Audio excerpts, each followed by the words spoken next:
যুক্তরাষ্ট্রের সঙ্গে চুক্তির একের পর এক তথ্য সামনে আসছে আর তাতেই বাড়ছে জনমনে উদ্বেগ। কিছু শর্ত এমনভাবে যুক্ত করা হয়েছে যা দেশের সংখ্যাগরিষ্ঠ মানুষের ধর্মীয় অনুভূতির সঙ্গে সাংঘর্ষিক।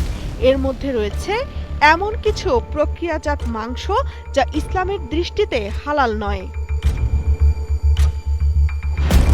৩২ পৃষ্ঠার এই চুক্তিতে দ্বিপাক্ষিক বাণিজ্য, আমদানি শুল্ক ও বাজার সুবিধা নিয়ে যুক্ত হয়েছে বেশ কিছু গুরুত্বপূর্ণ শর্ত।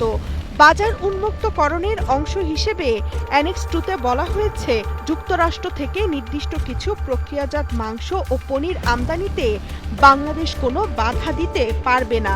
অর্থাৎ এমন পণ্য আমদানি করা সম্ভব হবে যা দেশের ধর্মীয় ও সাংস্কৃতিক বাস্তবতার সঙ্গে সামঞ্জস্যপূর্ণ নয়।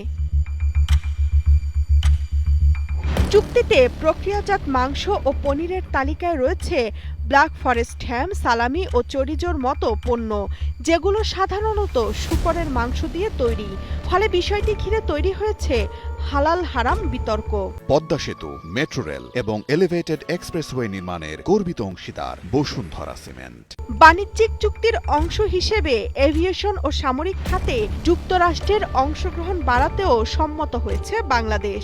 চুক্তির ৬ নম্বর ধারায় বলা হয়েছে, বিমান বাংলাদেশ এয়ারলাইন্স যুক্তরাষ্ট্র থেকে ১৪টি বোয়িং উড়োজাহাজ কেনার আগ্রহ প্রকাশ করেছে, যা আগামী ৩০ এপ্রিলের মধ্যে সম্পন্ন হতে পারে।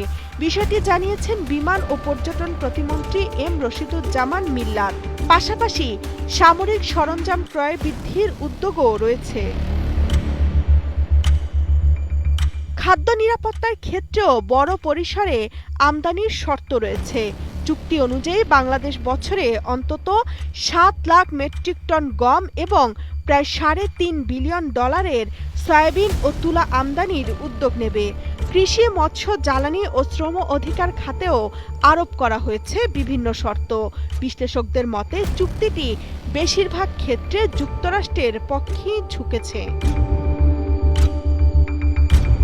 বিশেষজ্ঞদের আশঙ্কা, এমন শর্ত মেনে নেওয়ায় অর্থনীতির ওপর চাপ বাড়তে পারে। পাশাপাশি কিছু পণ্য আমদানি ধর্মীয় বিতর্কও উস্কে দিতে পারে।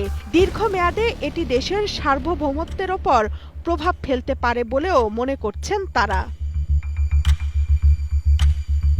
তামান্না তাহসিন খান, কালের কণ্ঠ।